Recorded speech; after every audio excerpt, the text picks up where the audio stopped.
I think we are good. I think we're Gucci. Cool. What is up, everybody? Welcome back to Talking Rad, episode 5, the podcast with the Radkatz. Now, today on the show, we are very excited. We've got a special guest that we've been promising you for a while. We've talked a lot about him, and now here he is for your what's the word? Pleasure. Your full pleasure. What's Listening? like a sexual for your ears? Listening? Just Listening your pleasure. Listening pleasure, maybe. Your sounding That's the pleasure. one. Anyway, he is the resident from GameGods, the creator, the founder, and the one, the only Pat from Canada. Yeah. What's going on, guys? Doing good. Doing chicks. Ah! Aren't you married, Pat? Yeah, man. Hold on, my headphones aren't plugged in. Oh. So, yeah, this is Pat. Pat, tell us a little bit about yourself. Well, I started YouTubing in 2016. That was a New Year's resolution. And then I had some problems with my YouTube channel. And then when that started happening, I started thinking, okay, I gotta do something beyond YouTube. I gotta find a way out or a side hustle besides my regular side hustle, which was YouTube. And then I started looking towards like local television and seeing if I can get a spot on TV, and that's kind of how GameGods TV came about. And that's kind of where I'm at now. Okay, nice. So, were you creating content before YouTube? Like, were you into recording videos and stuff? No, I did like a couple things like in high school.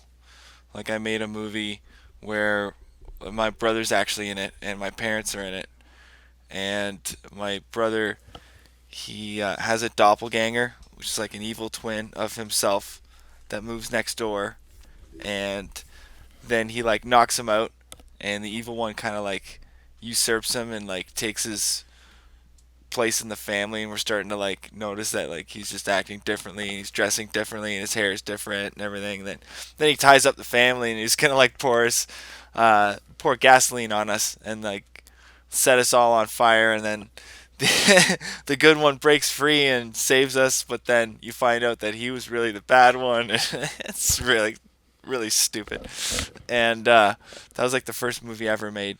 And then I also did another one where we did a commercial about sweatshops for economics class, and that was like really well received. That was like the first like intentionally hilarious one. The other one was like it's kind of ended up being hilarious, but it wasn't my intention to make it hilarious. But the second one was intentionally hilarious, and then I sort of that was the only content that I ever created, and I was one of the stupid guys that started a YouTube channel with zero content. So Manhattan World, that was the first thing I ever did, and that was a month after my channel ever came out, and I never posted any videos until April. So it was like 4 months of nothing. I didn't have anything before YouTube. So, what made you like want to get into video editing, like content creating on YouTube specifically? There's a lot of YouTubers that I really like. And I really liked the idea of like a theme. And there's something that's like really cool about like JonTron's really cool and I love his videos, but so there's something special about Angry Video Game Nerd and like the format that he uses, and it's like you almost come to expect it and you recognize it, and like if he deters from it too much, it's almost going to detract from the whole thing. And when I took the YouTube training, it really reinforced that. And one thing that I sort of needed to have before I started the channel was like a theme. And once I sort of had that, then that's sort of how the YouTube channel was formed. So I guess I would say like watching those guys and their episodic content, and then figuring out how to maybe do that in my own kind of way that would be like unique, and um, that would sort of give me the roadmap to do that whole kind of thing, and how to sort of balance what kind of new content to come up with. Right on. So this YouTube class that you took, how was that? It was pretty good. It was like 21 days, 3 courses, each were a week long. You did it part time, so it was like probably about 2 to 4 hours a day.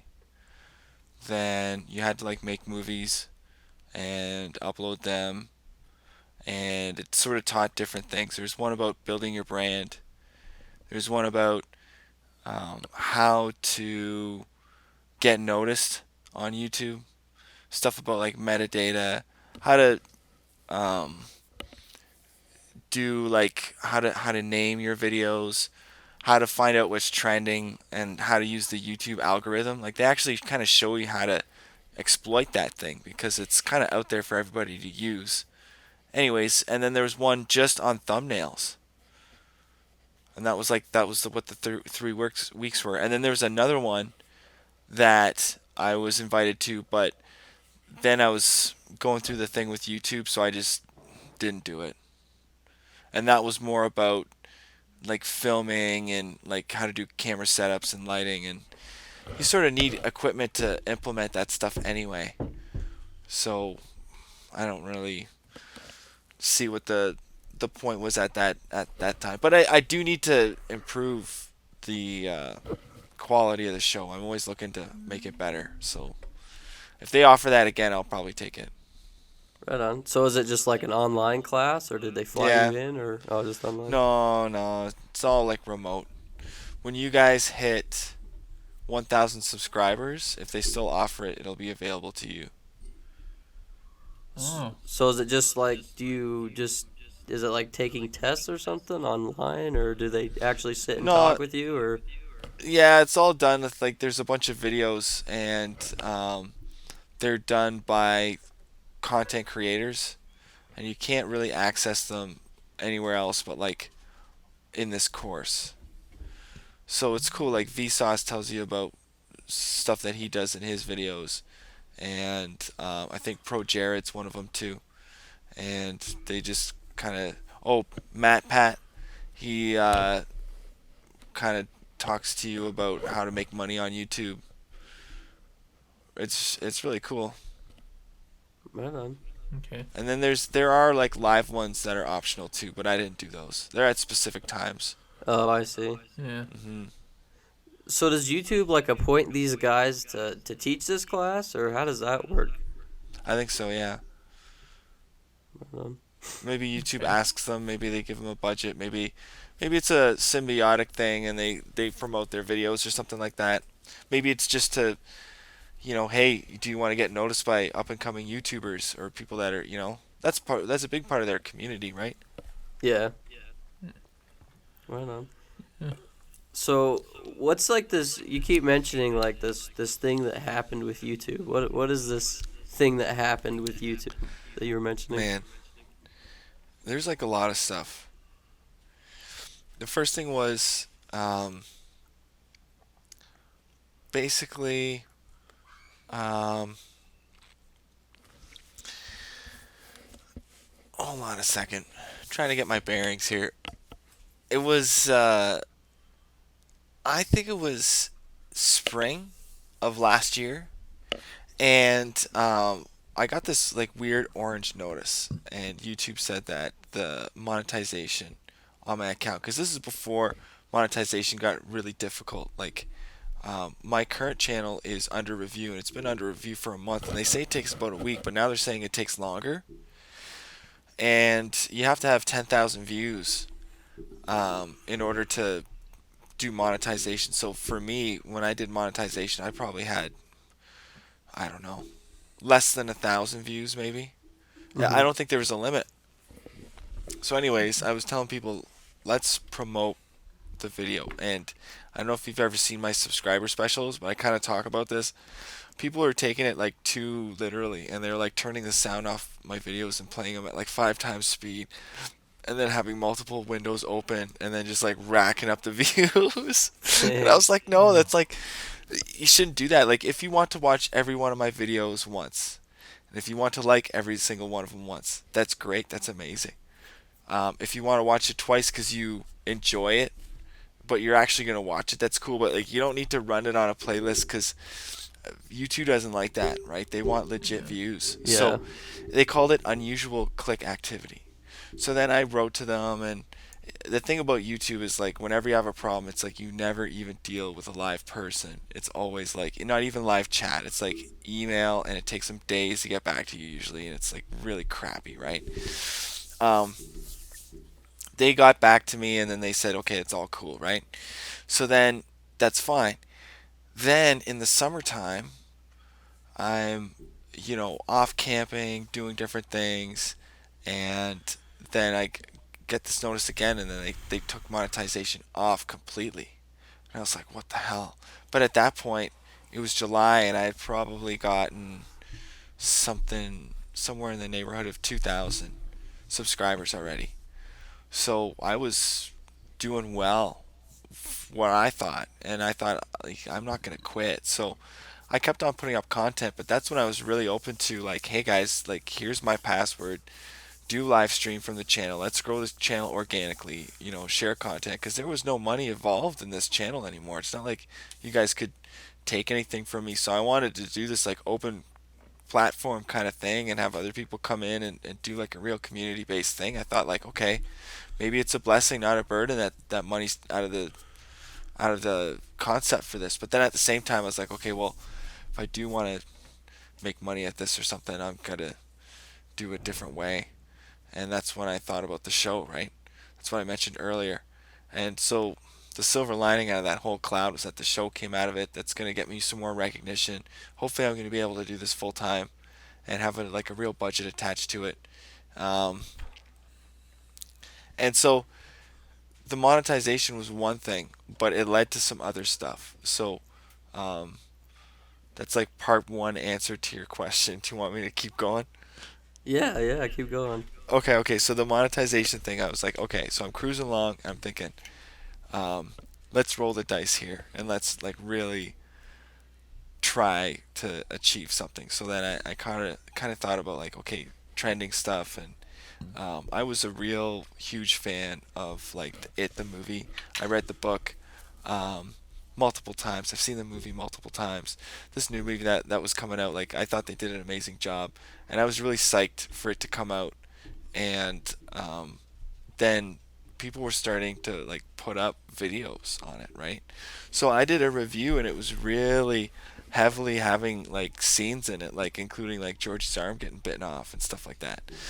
And I was doing some videos like up until the movie too, so I was taking trailers and making my own unique trailers on it. And then from the trailers that came like actual movie scenes, and my trailers were doing pretty well. Like there was like a couple of them that had like 100,000 views, and then I was uploading scenes from the 1990 Tim Curry movie. It was fine. It just said it was claimed by Warner Brothers, so I couldn't make money off of it. But they were making like 150,000 views each, each. And then anyway, so then um, I had been nailed with a copyright strike, and it was for uploading those Sunday movies, and those damn Sunday movies is like what killed the channel, like basically. So I got a copyright strike for this movie called Dark Star. It's a shit movie by John Carpenter. It's his first movie.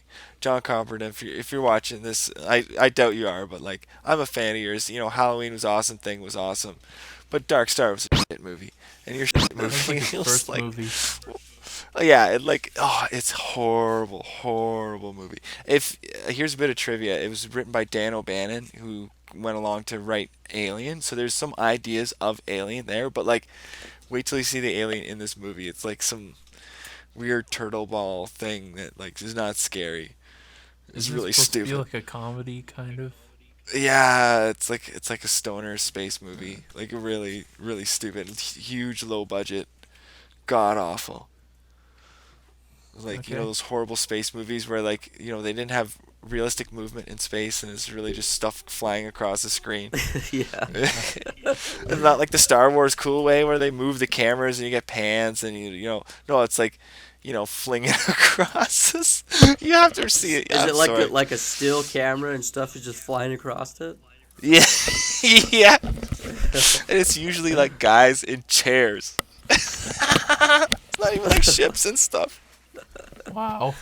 It's beyond god awful. Like, it's really really terrible. Anyways, so I got a strike for that because I uploaded it and it wasn't claimed right away. So then, like, you can always get a strike even if you have a claim, they say. But if you have a claim, I think it's pretty safe. So I had some videos blocked worldwide. By the way, the first one hit 1 million views. My review hit 1,033,000 views in less than 24 hours. It was ranked number 39. I trended number 39 globally on YouTube, like globally, for one day, September 9th, 2016, a day after it came out. Anyways, like, it was so cool, and the only reason why I did that was because of the fact that YouTube has said, screw you, you can't make money off your channel. So I'm like, okay, well, screw you. Because even though people were, like, watching multiple videos, like, my one movie that, Wolf whatever, already had, like, 100,000 views, or 160,000, or something like that. Moon of the Wolf, that's what it was called. So it's not like all of my views, of which I had 3.4 million at that point before they said you can't make money. And technically they owed me like about $3,400, right? American. Because that's kind of what it equates to. Anyways, Yeah. like, all that was going on. And anyways, I got my first strike. My second strike was I can't remember. Oh, it was one of my scenes. It was when Henry Bowers knifes his dad. But it was like so shitty how it showed up. Oh no, it was one of my trailers. It was one of my trailers that featured like that kind of scene, but it didn't really show him knifing his dad at all. And my review got blocked, but that was fine. But then I noticed that my view count went down 1.5 million. It went from 3.5 million to 2 million. And I was like, oh no. So then they're going to take that money away because they blocked that video that had over 1 million views. And I was like, okay, I understand, whatever. So anyways, I'm still thinking I got $2,000. And, we're going to be doing the live streaming. It's okay, right?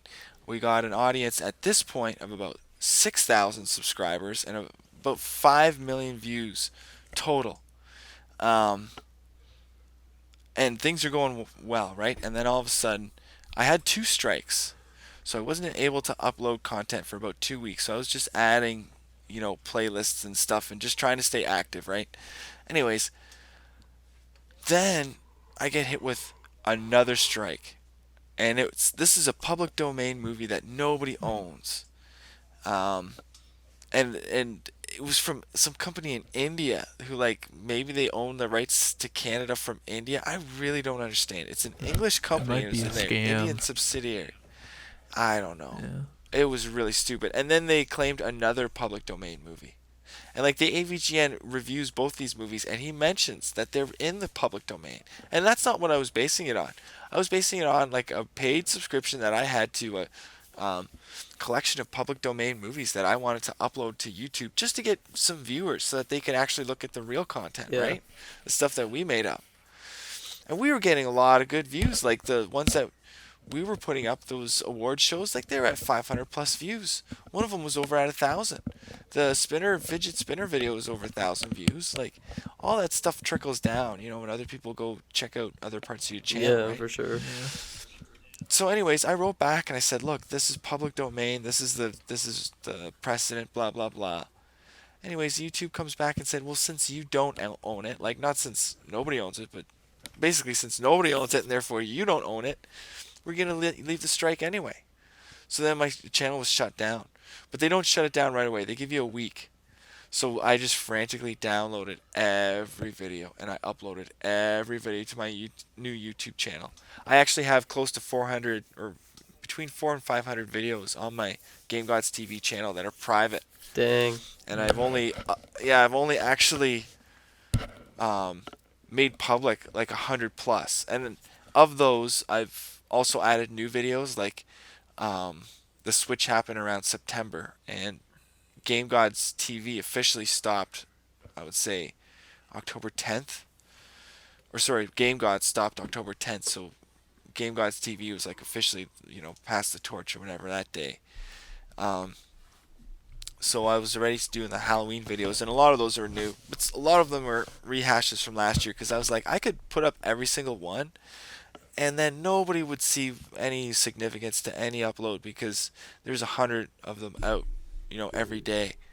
Or I could just kind of trickle them out and kind of repeat my upload schedule from last year, which frees me up to do the TV show. Yeah. So that's kind of my strategy to the whole thing. That's the whole story about the whole stupid thing. So in a nutshell, they shut you down for posting movies that you didn't own but nobody owned, essentially. So it's kind of like it's like royalty free. Yeah. Yeah, and I didn't monetize them either. I didn't say, yeah, okay, give me money. I purposely didn't monetize them. So you could watch them commercial free. There'd be no commercials in them. None at the beginning, none during. It's fine. So if you get one strike on your YouTube channel, they shut down monetization on it, so you cannot get paid at all? No. That was just because of unusual click activity. And they gave me a warning, and then they did it again.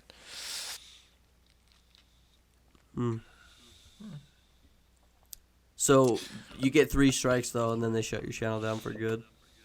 Yeah, but you can get up to 6 strikes because there's a difference. There's 2 types of strikes that you can get. You can get a community guideline strike, and you can get a copyright strike. Oh. Yeah. So is breaking the community guidelines worse than copyright? No, they're both equally, you get a 3-month probation period before they go away. And then if you get 2, for example, then basically you can't get a 3rd strike for another 3 months because if you have one that's about to pass and you get another one, then it's like they count as 2 until the end of the second one. So there's overlap. Wow. Can you hold on just for 1 second? Yeah, no problem. Dude, that would suck. That would be so heartbreaking if we lost this channel. Yeah. Due to something like Everything that. we worked on. This is like a year and a half's worth of work. If it happened when we just start getting views, people start finding us. But that'd probably be the time when YouTube would say, "Hey, you got a bunch of copyrighted stuff that you want to strike down." But that's the thing though. Back. Is YouTube's already told us that we can't get paid for that, which is fine. It's mostly just the Zelda videos and a few songs. Yeah. Which we can't monetize anything anyway. Yeah. So. The Zelda videos is bullshit. Yeah, I know. It really is. It is. It's stupid. It's because you don't see other publishers doing that, right? I've got Konami laid a claim to me beating Contra. What the fuck? I'm sorry, but it's a game, right? Yeah. You play a game. You don't watch a video of a game. Okay, you watch a video of a game, but that's not the same as playing a game or owning a game. Yeah, for sure. Uh-huh. To me, it's no different than watching a video of somebody behind the, maybe wearing a GoPro on his head and sitting into a Lamborghini Countach and driving it, and then watching that is not stealing a Lamborghini Countach from Lamborghini, right? Why should they shut you down? It's stupid. The thing is, if anything, it's promoting it. Yeah, exactly. That's exactly what it's doing. It's promoting it. For example, the game Skate 3, PewDiePie, when the game first released, it did terrible, and nobody bought it. But it was a few years later that PewDiePie actually played it on his channel, and it skyrocketed the sales of Skate 3 just because he played it. So now, Nintendo, you're going to try and tell me that when YouTubers play your games, it is bad. First of all, you get free promotion, which you do absolutely nothing for. In fact, most of the time, the people buy the games from you anyway, Nintendo, unless you freely give it to them. I know they give some Switches away and stuff to Yeah. review, but I don't understand. You'll give a YouTuber a free Switch to review it, but you won't let them play games and get paid for it. Like, that doesn't make any Yes. sense. They're shooting themselves in the foot. Yeah. Yeah, it's stupid. And so they're inviting less and less people to review their games. And what they're doing is I think they're finding parts in the cutscenes or something where it's like something that repeats in the game.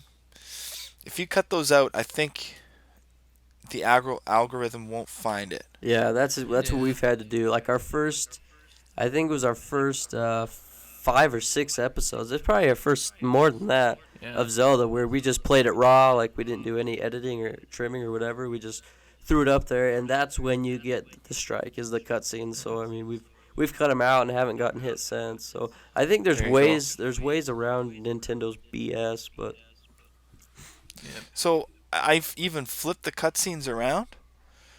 Like I inverted the camera, the horizontal Yeah. flipped it. And it still caught it. So it has something to do with the audio maybe. yeah, I think it does. Yeah, I think it does, because Yeah. we showed a cutscene in our last one for like 10 or 15 seconds, and it didn't catch it at all, but we didn't have any audio for it. Yeah, I guess. That would make sense. I think it's stupid. So Nintendo's got like a really good fan base, but they've always punished their fan base. I know, it sucks. It's been really hard to be a Nintendo fanboy. So now, like, I'm done with Nintendo. Officially. I'm not going to get a Switch. I'm just... Maybe if a Switch is like $100, you know, and I can get Mario Odyssey for $40 and Zelda for $40, and I can get the whole thing for under a few $100 and all the games that I want, which is probably going to be impossible. I'm just not going to do it.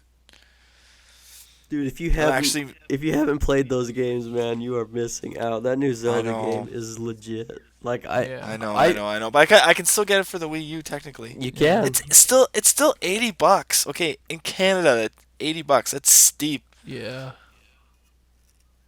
That sucks. It's different prices over there. Yeah. Brand new. It's almost a year out because Nintendo's like, you if you want it for the Wii U, Buy it. $80. Yeah. And we're only making so money, and like that's fine. It'll stay in the store for a year, 2 years, and people will eventually still buy it, and we'll make a lot of profit. I think Nintendo's like I think the reason Nintendo does it is because they know that when they hit something and it's good, they need to milk it for all it's worth, because then they're going to come out with something that completely bombs, and they're just going to keep going in this up and down. Yeah. So they're like, hey, Yeah, but- this is good. Let's milk it before we screw ourselves over. the Switch is doing incredibly well, which is, I guess, good for Nintendo because it's always good to keep them around because Microsoft and Sony, like, I'm sorry, but the next generation, I'm just going to pick one and just stick with it. I actually didn't know how bad Xbox was doing. I thought they were neck and neck, but I was wrong. That's actually a startling revelation. I don't know if you guys know. Sony is kicking their butts. Yeah, they're dying. And the reason is because if you think about it, what console exclusive games besides Halo are good for the Xbox? Like, that is the only reason I have bought an Xbox, is because of Halo. I love Halo, and I Yeah. will die a Halo fan. So that is the only reason I continue to buy Xbox. Other than that Yeah, I love game, like, Halo too. there's nothing exclusive for Xbox that is even relevant. Yeah. And the new Gears of War, like, I wasn't. I Really, liked it. I liked it a lot. Actually, come on, guys. I liked it a lot. Uh, Gears of War, was it? what is it? Gears of War 4? Yeah, It was 4. amazing. I thought it was amazing. I don't know. I couldn't really get into it. Maybe Really? because I grew out of it, that type of gameplay. But yeah, like, also the exclusives that they have, the quote exclusives, you can also get them on PC. So, there's really no point to buying an Xbox One for the majority of the exclusive games. Yeah, can't you play Halo on PC? No, not yet. They did bring the Forge mode to Halo 5 onto PC, but eventually they're probably just gonna bring all the games Well, onto PC. I know the original Halo Combat Yeah. Evolved, you could and play Halo for the 2 is PC. on PC. Yeah. That was better on PC. Yeah. I think you had a rocket launcher as a new weapon, and then they had a sequence with that giant scarab thing that was exclusive to the PC. Yeah. Also, they had a multiplayer, like an online multiplayer for the PC, for the Halo Yeah. 1. Oh yeah. Yeah. The original Halo on Xbox just had 4-player multiplayer. Mhm. Just split screen. No, I think could you link two Xboxes and have 8-player Yep. Yeah. for the original Halo? Yeah, they actually had some MLG tournaments back then. I think Halo might have been what started Yeah. that, because I remember watching competitive Halo back in 2002, 2003. Yeah. Yeah. Also, there was like a different thing for Xbox. A thing called Xbox Kinect before their motion sensor. It was before Xbox Live, and that's how you could play online. But it didn't work very well, so that's why they brought Live in. Interesting. Yeah. Yeah, no, Xbox is dying, and if they don't get better games, they will lose it. Yeah, and Sony will be. Like, one thing I think Xbox could capitalize on is they own Rare. Do something. Yeah, with well, Rare. Sea of Thieves is coming out, and Oh yeah. Killer Instinct comes out. It's not even made by Rare. Yeah. yeah, it's made by Rare, like they basically said, "F you, Rare. We're gonna make you do Kinect Sports until, like, you murder yourselves, Which and is- commit suicide or It's something." stupid, dude. Rare created some of the greatest video games known to man Yeah. for the N64, and it's like since then, Xbox is trying to kill Rare, which is stupid. It's like, dude, come on, like, make a good game. Bring back Banjo-Kazooie. Not Nuts and Balls. Bring back Banjo-Kazooie. I promise you will sell a lot of copies. It's true. It's true. But here's the thing. There's another factor too. It's like Rare's a shell of what they were, right? So Yeah. the guys that make GoldenEye, they left. They became Yeah. Free Radical. They made Time Splitters and some other games. Yeah. Then the guys who did Banjo-Kazooie, they left too. They now, if you want that spiritual successor, there's a game called Yooka-Laylee. Yeah. I'm sure you guys have heard of it. Mhm. Yeah. It's supposed to be like really awesome. So I don't even know what Rare is. If there's any, like, if that's soul left, or if it's just one of these things that like kind of like precipitates, and now it's just like you kind of have to get hardcore about it and kind of track it down. Yeah, well, what it seems like to me is Rare is just the logo they slap on some of the games to try and get people to buy it, which, It could be. yeah, no one's going to buy Kinect Sports. I don't care how good people think the Kinect is. It's balls. It always will be balls. I That's know. majority opinion, actually. But you know what? I have one for my Xbox One, and I like using it. Like, I don't play any games, but I just like using it. It's really awesome. For, like, I- scrolling through menus and stuff. No, not even. No, I just talk to it. Oh. Oh. I love it. Like, okay, so case in point, when you get Xbox Live, in the States, and in Canada, I don't know if they offer it in the States, but you get 100 free Skype minutes. Oh. So you can make like real phone calls. So like, I'll program my friends, and I'll be like, Xbox Sheldon, and then I'll call them, and I'll be like, hey, you're not on the Xbox. Do you want to play some, anything? Like, do you want to play some COD, or do you want to play some? I'm forgetting what that game is with those huge mechs. Help me out here. Titanfall. Titanfall. Yeah. Yeah. So, and then if I want to order pizza, I just say No way. Xbox Pizza. Yeah. Yeah. Oh, wow. So it's like Alexa for the Xbox. Kind of. Yeah. Xboxa. Xbox. So yeah, okay, here's the best thing. I'm watching a movie, right? Somebody calls, right? If you're watching a movie on your Xbox, it's a pain in the ass because you got to turn on the controller. Otherwise, you like just pick up the phone. You'd be like, I'm sorry, but I'm watching a movie, so it sounds like World War III. And then you like turn the volume off, but then like I'm a fan of pausing the movie, not just like turning the sound off and then like playing it again, and then like all this stuff's happened, right? Yeah. So you just say Xbox pause, and the controller doesn't have to be on or anything, and the whole thing pauses. That is nice. It's really awesome. Yeah. But actually, I think due to the underwhelming opinions on the Kinect. I think Xbox has like drop support for it, so there's not even any new Kinect games lately. No, but it still works. Like, Yeah. and for all those people that bought one that were like stuck with having the thing, just use it in that capacity, and you're gonna be happy that you had it. Oh yeah. PlayStation, you can actually do the same thing through a mic, but it's a little more complicated. It's not as simple. Yeah, I think PlayStation originally was bundled with that, and then they got rid of it. They lowered the price, or they didn't bundle it with it, and I don't know. Like, you can still do the thing with the mic where you like plug in a microphone or something, and you can like say, I don't remember what you say, but like it brings up a bunch of words, and then you say the words and stuff. It is weird. I tried it a little bit. I can figure it out. What are the problems? What? Oh, go ahead. Well, I was just gonna say one last thing.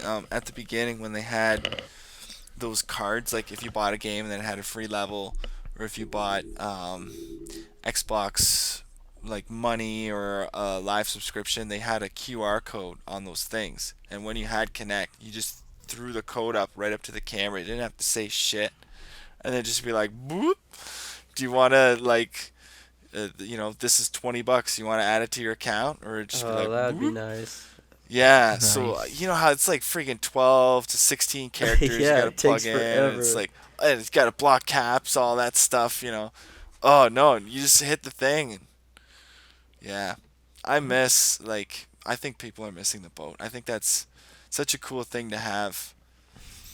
So you So heard if it. you have it, yeah, You go heard it here, dust that ladies and thing off. gentlemen. Yeah. Yeah, go dust off your Kinect and use it for voice support and phone Yeah. calling and everything but gaming. Yeah. That's right. That's how they That's should right. advertise it. Maybe You that you idea, could say Xbox Netflix, and that'll fire up your Netflix. maybe that idea can like be put into the next Xbox where it like now has like a little Built-in voice microphone or thing, something. built-in microphone in the console, and it can like hear really loudly just say Xbox. Xbox. See, one of the problems, I have a Kinect as well, and it has collected years of dust. I don't use it. My siblings used it for Just Dance like 5 years ago, but Are you talking anyway, about for 360 or for an Xbox One? it was for 360. I don't have the Xbox One, but one of the issues I had is I would be watching TV and my Kinect is right below the TV, and so sometimes actors would just yell out the correct key phrase or whatever, and then it would like pause my movie, or it would switch it to something else, or it turned it off one time, and I'm like, okay, like I gotta unplug this thing. Yeah. But another thing is when I first got it, I didn't know that it was a microphone. Like if you don't switch the settings when you're playing like online, that you could be talking to people. So me and my buddy were playing Call of Duty Black Ops, and I was probably like, I don't know, 12, 13 years old at the time, and we were playing Call of Duty. There was a girl playing, and I'm like, whoa, girls play video games? Like me being as young as I was. And anyway, dude, this chick just lit us up. She heard us, and she was screaming at us, cussing us out. I'm like, how does she hear us? And I figured out it was the Kinect. The Kinect is a microphone. No. And yeah, that was my first introduction to some of the Kinect features. Yeah. Nice. Well, one for the Xbox One doesn't nod or whatever like the one for 360 does. I see. Doesn't do that novelty nod, but it's as opposed to 480 or 720, whatever that one is, it's like the next one, so it's either 720 or 1080. Okay. I see. Which I guess is kind of nice.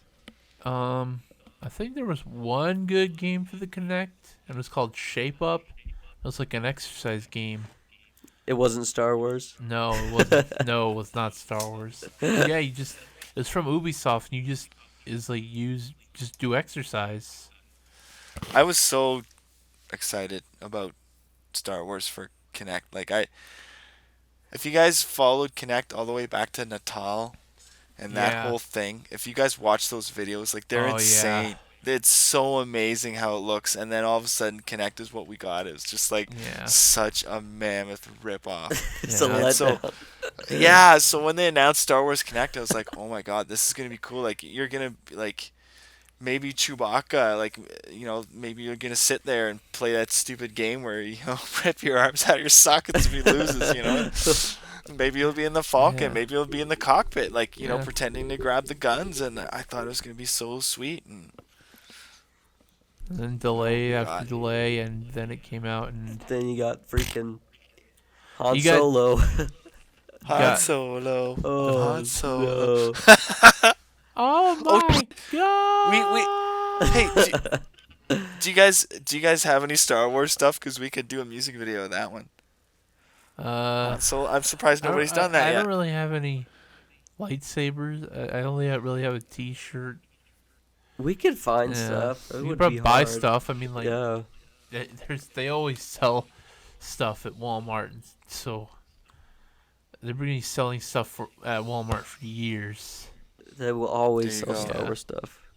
Yeah, Yeah. Okay. they've so always let's sold do Star that. Wars stuff. What am I kidding? They always sell Star Wars stuff. We could There we buy it go. online too. eBay and Amazon are Yeah. a real thing. You get the So Chewbacca we can do mask. something like one of us can be in the cantina and one of us can be on the Falcon. How about I'll be in the Falcon in the cockpit, right? Uh-huh. And then I'll get a buddy to wear like a Chewbacca mask or something. And then you guys be in the cantina. I don't know. That'd be a lot of fun. Yeah, that Yeah. would be fun. I'd have to look up the lyrics again to that song. We can kind of base off the song. Yeah. Oh yeah. Well, I'm not so big on lyrics, like, cause then you gotta sync up too much stuff, and it limits what kind of shots you guys do.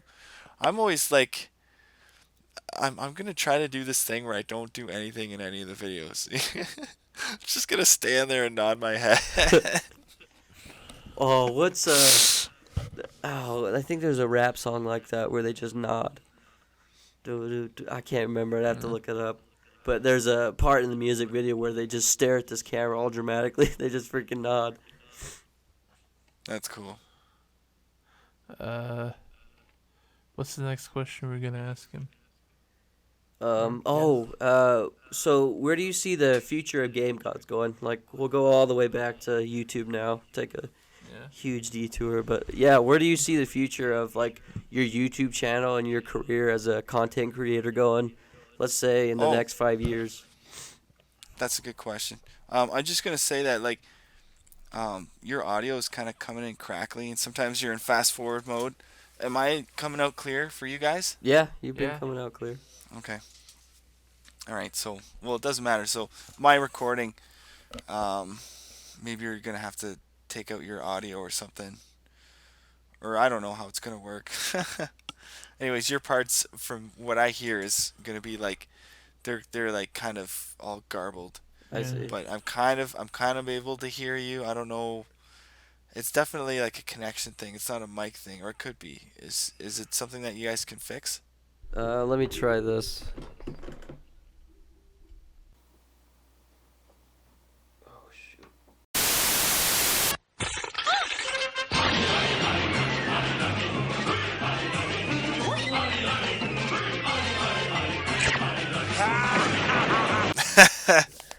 Okay, so future of the channel.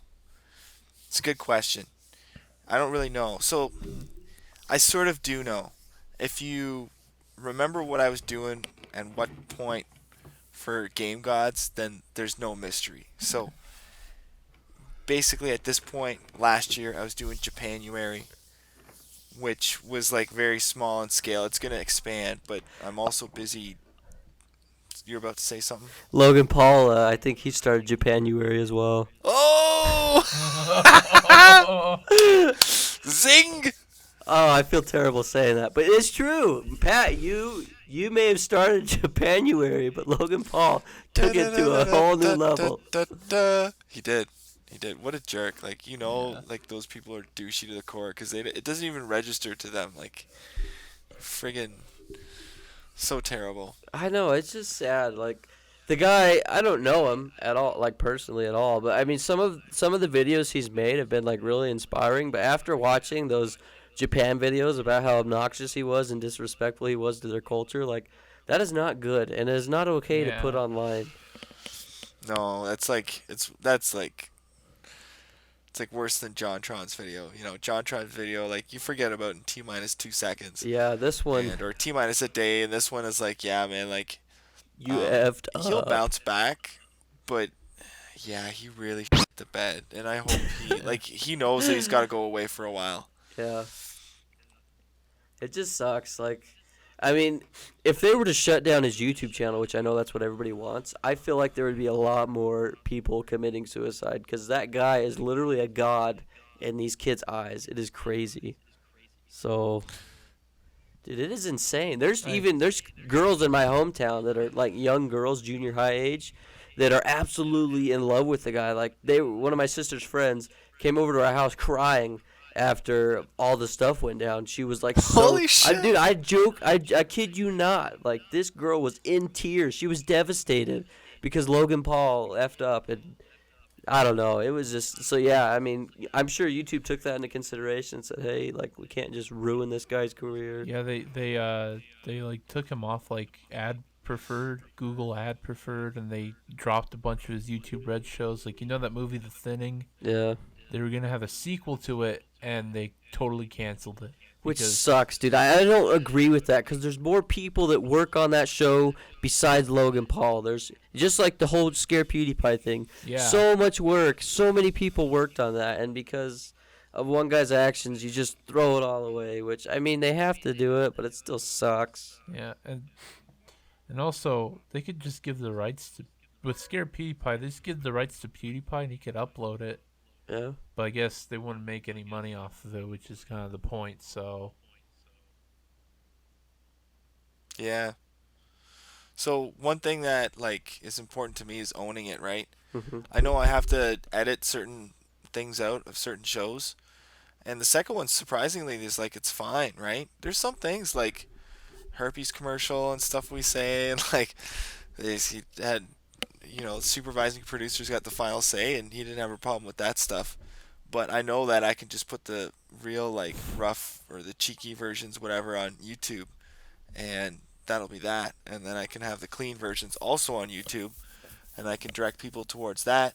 And maybe I can age restrict the other ones. It's like it's all open, right? Mm-hmm. yeah, I know a lot of people that, or some of my friends who are on this show, apart from you guys. There's like 3 of my friends that are on this show too, and one of them has his own show. He had 2 seasons. He actually had 2 shows, and they're not doing well on YouTube. They're really well done, but I don't know if they were formatted for YouTube. And I'm not saying that GameGods TV is, because it's not, but the YouTube channel exists first and foremost, and that's what's going to help the content. The other thing was kind of like backwards. I always had YouTube as sort of the end goal. And it sounds kind of reverse from what I was saying before about YouTube not being the end goal, but it's like if you want to display your content on YouTube, you have to optimize it from YouTube. Like this show is a bunch of YouTube content optimized for a show, but it always started as YouTube content. Yeah. yeah, So like for the future, what I want to do is like obviously we're going to do the annual awards. We've got some music videos that we're going to do. I'm going to take the reviews that we did for the awards show last year, and I'm going to just do a series of RK reviews, and that's what I'm going to call it. And we're just going to do each game on its own, and that way we can get views and hits from people that are just looking up the game, because maybe some of these games, like I never heard of most of these games, like majority of these games. Well, I would say half to 2/3 I'd never heard of. And that's like, first of all, it's a great thing because that means that you guys are bringing stuff to the table that I wouldn't have thought of. And I'll admit that I'm more of a retro gamer than a modern gamer. yeah. But anyways, the other thing is, what if these games like either maybe aren't that popular, or maybe they just don't have too many videos or too many reviews of them on YouTube? Like that's a great way to bring people to the channel, right? So I'm going to be doing that. And what I really want to do is this thing that I've been working on for like a year plus, and it's basically done via green screen, where I go into San Andreas and I go sightseeing and I like bump into the riffraff, whatever you want to call it, and I, filmed all these parts where I'm going to be standing in front of all these virtual monuments. And I'm going to talk to Rogers about, because they have an amazing, like, huge green screen that comes down from the ceiling that's, like, retractable, and it's, like, perfectly smooth, and it's really great for doing, like, green screen. So I'm going to see if they can let me do that whole series at Rogers and incorporate it into season 2. And then that way I don't need to really record anything new for season 2, because half that work is done, and I've got a script, and they've got like all these innuendo places. They got the weed place. They got all these like different. So there's like a store called Vapid in Beverly Hills, and you guys know what the meaning that word is. And it's just like such cool little entendres, right? So I'm gonna be going to all these places, and if you guys want to do something, and join me on this virtual vacation, we could do something really cool that way, and it could be a great way to kind of segue to a Kickstarter for like meeting in real life if we get to meet in the virtual world. Yeah. Maybe I'll do a part 1 and you guys get the idea of the format, and then see if you guys want to join me for the part 2 or something like that. We can figure something like that out. Yeah, for sure. That's basically all I have for the future. I just kind of think of it as like one season at a time. Don't think too far ahead, because if you have 50 videos on the go, you're not going to finish any of them. Yeah, that's true. That's kind of it. I'm going to start running out of content probably around September, the 1-year anniversary of the new channel. So at that point, I don't know. So I gotta think of the new Zovember, which is going to be a lot more complicated than the last one. I'm going to see if Rogers will send out cameramen and stuff, and give me a mic and really do that on location TV thing, if they can do that. Because if they can do that, then sky's the limit. Because what I want to do is I want to get on a horse and do a bunch of stuff, and grab a sword and have maybe a scarecrow or something, because it's around Halloween, and then we can fuck them up with knives, and from horseback, like a gallop, and then just kind of because you have to learn how to take out zombies from a horse, right? I gotta make friends with horses in the zombie apocalypse, right? So, and that would be pretty amazing, and I think people would want to see a big nerd get up on a horse and try to do some Conan shit. So for you to go and record in the TV studio, like, do you have to pay money to go there, or do they invite you? No, well, they you have to apply. So it's I'm sure it works the same way in the States as it does in Canada. Like, you've got a local cable company, they've got X amount of dollars that they, it's a tax write-off or whatever, so they set up local, usually within their cable centers where that service a certain residential area, then they've got like a studio, and it's just, you almost like book time on this schedule, but it's not like a schedule that's visible to anyone. It's like guarded by a gatekeeper, and gatekeeper in my case is a supervising producer. So I just wrote an email with a show treatment, and I tried to be as specific as possible, but I just included a bunch of YouTube clips, and then they watched the YouTube clips, and then I got an email back saying, tell me a little bit more. And it was back and forth. It was usually like we would trade emails like every month, basically. It took a long time, probably because there's so many people that were applying. Now they get back to me every day.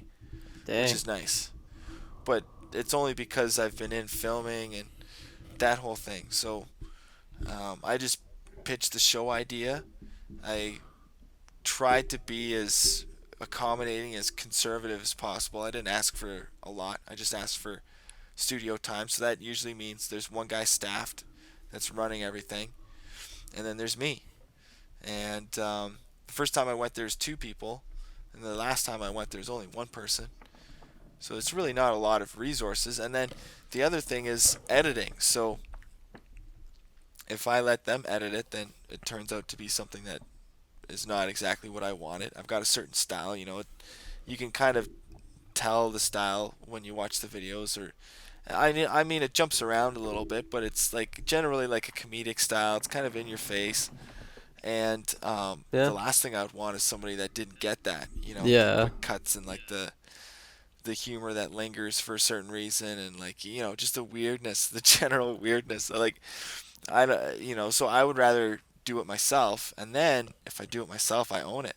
Yeah. So now I'm leveraging them, and I'm gonna break into a new audience. Um, I want to do this full time, so it's turning it into a show is a greater way to um, allow me to sort of like package my talents. And then it also is a milestone too, because there's a barrier to entry, right? Anybody can put up a YouTube video. When I told people I have a show, like some people got back to me and they're like, a legit show, because they were Yeah. wondering if it was just like another YouTube show. Um, so there's that too. There's no money involved. I'm not going to make any money. But if they let me do a season 2, I will. If they let me do a season 3, I will. Until something that I actually get paid for comes along, then I'll continue to do it forever if I can.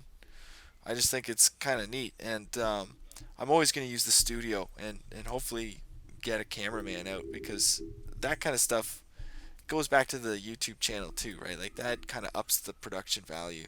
Yeah. And even though I didn't pay anything for it, I'm sure it costs something. Like the studio, it costs money to run that. It's staffed. The guy that was working with me, like he's salaried, so I'm sure there's money in that. So if it's there, it's available. I say do it, and do it in your community. Everybody should do it. One of my friends had a radio show, and I really don't know how it translated to YouTube, but he told me later that he just learned to speak and kind of like work on his voice, because his early videos, to me, like it didn't come off like him. Like it sounded way too amped up and not really genuine. And you kind of have to amp it up for video purposes anyways, but like it was just kind of off a little bit. And then I noticed his videos got a lot better, and so it did pay off. But I didn't really understand how the format, like I don't really understand doing a podcast if you want to be a YouTuber. um, I don't really understand doing radio if you want to be a YouTuber. Like I would always try to do it video related. To me, it makes sense to do a TV show. And if you can't do a big, like major TV show, then do a local, small one. But do a TV show. Like that to me seems like the next. If you're gonna do something on the side, why don't you try to like leapfrog what you're doing, as opposed to, you know, if it's something like radio, to me it's like you're taking away the video.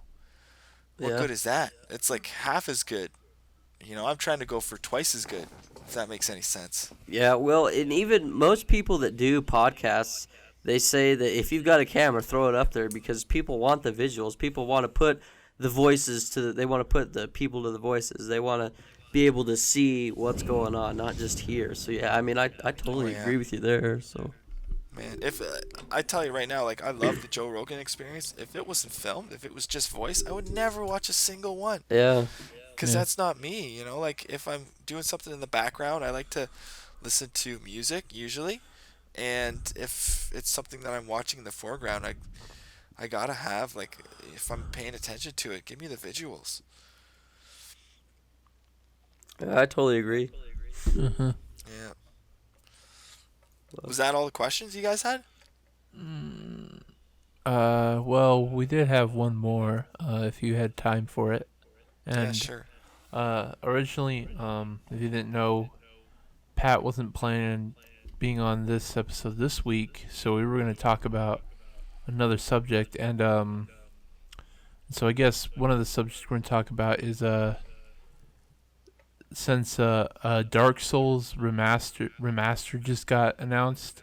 We were gonna talk about remasters, so we just want to know what's your opinion on remasters, like game remasters.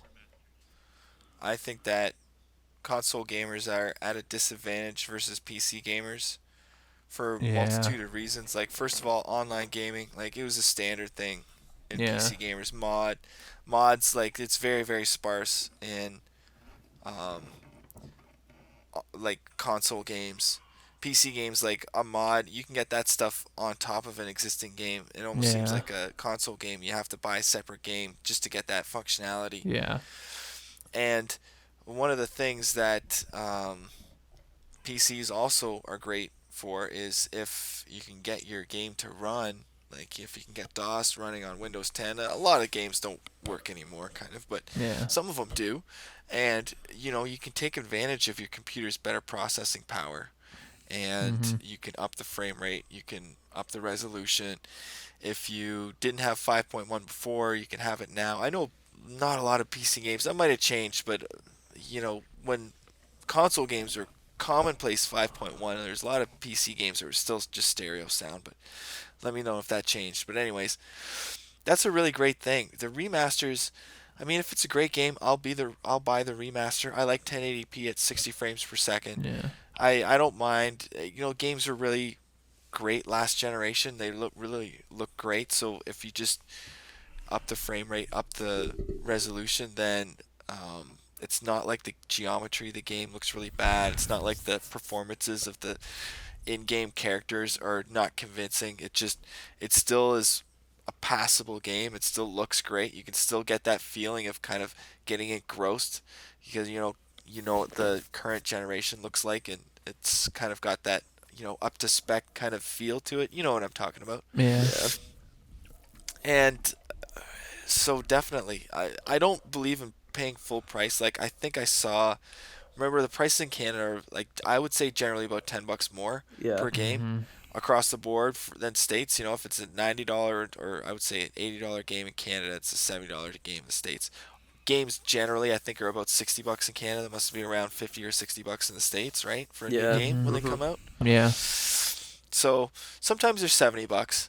Anyways, for a remaster, like $40, no. I saw BioShock, the remaster, for $30, and I still was debating. Like to me, $20 is kind of better. Yeah. I would say $10 to $20 because they made the money already off the game. Like they don't need to milk it. The Skyrim remaster, I think it was like $50. It's like, are you serious? No, I don't know. I would buy it for $20. Yeah. Yeah. Also, Capcom, they're infamous for re-releasing games. Like, I remember Resident Evil 4. It was like they re-released it for download on, for the next gen, like for PS3 and Xbox 360. Yep. And then later, I see like an Xbox One PS4 version. I'm like, Yeah. why do you just? So and also, I'll tell you. I got that game. So I got Resident Evil 6 for Xbox 360 the day it came out, and you got a special edition. I don't know if you guys got the special edition of Resident Evil 6. No. So if you got the PS3 version, then you got a digital download for Resident Evil 1, 2, 3, and 4, and the gold edition of Resident Evil 5, including all of the DLC and Resident Evil 6. oh wow. It's pretty sweet. gosh. It was only $10 extra, right? Yeah. Yeah. If you got the Xbox 360 version, though, it was slightly different, and in my opinion, I thought it was better because, first of all, I had the 3 games for PlayStation, and because of, I don't know what it is, but if you have a PlayStation 3 that plays original PlayStation games, they play in a higher definition when you have the disc than if you buy it on the store. They got this dumbed down resolution, probably so that it plays on the PSP also. I'm thinking that's why. Anyways, so to me, I had the superior version, so I didn't need those 3. So I got the 360 version because that one came with Resident Evil Code Veronica, Resident Evil 4, Resident Evil Degeneration the movie, Resident Evil 5, and Resident Evil 6. My gosh. Yeah. So instead of 3 games, it came with 1 game and a movie. So technically, you had less content, but to me, it was better content. And the Degeneration movie wasn't a stupid digital download. Like, all the games are digital download, but the one for 360, they gave you a DVD of Degeneration, which is kind of nice because then it was in disc, right? Yeah. I don't get why they had to make like the 2 different games like to have different rewards. They should have it like equal. Well, the thing is, you couldn't put the PlayStation ones on the Xbox One because they were never released on Xbox. Right? Yeah. Yeah. So, anyways, we were talking about the digital. So, I had the digital version of Resident Evil 4 and I beat it, and then the HD digital version came out, and that game I just loved so much that okay, I bought the GameCube version when it came out.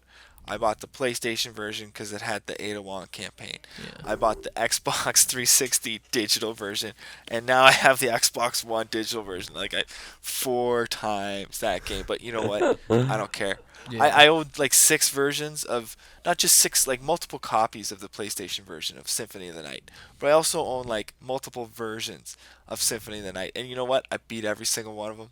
Inverted Castle, every single one of them. 200+% every single one of them. And I loved every minute of it. Dang. Wow.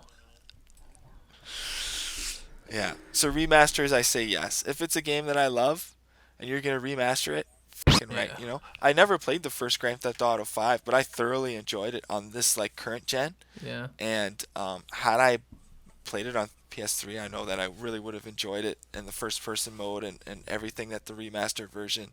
But if you're gonna remaster it, do a good job. Yeah. There's certain remasters that aren't good, like It's more like a demaster.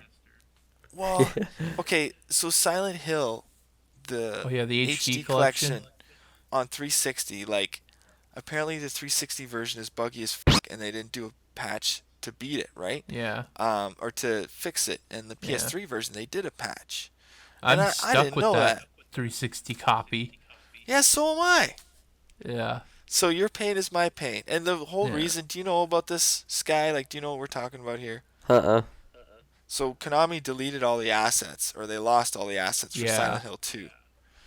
So then when they got like pre-alpha assets back, and then they sent it to the team that were porting it. So then they were like talking about like the freaking protagonist was blue and like all this weird shit, and they had to like fix all that stuff. And anyways, because of like all that major overhauling, there's all these glitches and stuff that just were created, and then they created a patch for the PS3 version, but it was so far gone for the 360 version, or they just moved on or whatever. Yeah. They just never bothered to patch it. Probably because 360 isn't as popular out there. Yeah. You know. Also, they did the same with Zone of the Enders, and luckily I have the PS3 copy, so I'm not stuck with the inferior version. Yeah, see, Yeah. same thing here too. There's certain games for PS3 that were better. Generally, they're better for 360, but certain Japanese ones, I would say, definitely better on PS3. Yes. Yeah. Well, that's pretty much all the questions we've had. Yeah, but I mean, I definitely think that there's room for another episode with Pat on the show. I mean, we've definitely got more questions to ask, but we will. Yeah, if you guys want, we can do another one where I can go more in depth about like how I put together the TV show, like how I make each episode, how the planning process happens, all the internal conversations I had. Yeah, maybe you can like give that some tips on upcoming people that want to start YouTube channels, or maybe they're thinking about going into the TV industry, steps that they could take, just kind of help out the audience and us as well. I mean, we're definitely still infants in this whole content creation world. So. Yeah, you know what? Apply to your local station. If you have one, apply. And send them some copies of your video. Like, it's open for people. It's not something that's more closed off than you think. Like, they want to help people. You just have to have a plan. If you don't have a plan, then the conversations are going to get so drawn out, and they're going to, they're not going to hold your hand just because there's so many people that they're working with, right? But if you have a plan, they'll listen. The content that I had when I proposed it at first, like, it wasn't that great, like, it compared to now, and it still was good enough to pass the bar, and so I'm really glad for that. But you just have to be persistent. You have to have a good plan, so you got to put your best foot forward, and I'll talk about that. Yeah, that'd be a good conversation to have. Well, sweet. Sounds good. Maybe we can plan on that in the future. You heard it here, ladies and gentlemen. We are going to do a part 2 episode, whatever. Yeah. But nice. Anyway, thank you guys so much for watching this video. If you enjoyed it, be sure to do all the good things. Wash behind your ears. Put your pants on the right way. Take that tie off. You know you don't want to wear it. And also, we just want to give a big thanks for Pat for taking time to sit and chat with us. And appreciate it, man. Yeah. Anytime. It's always fun. And also, maybe next time, I don't know. I don't know what I was gonna say. Maybe I next screwed time. this up. I'm sorry. Well, I brought shame upon my family. Probably.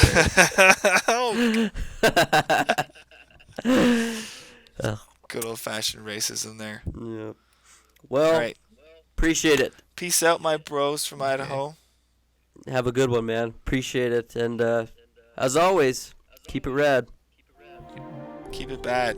Yeah, he's got it. Keep it celebration. Celebrate it. Goodbye.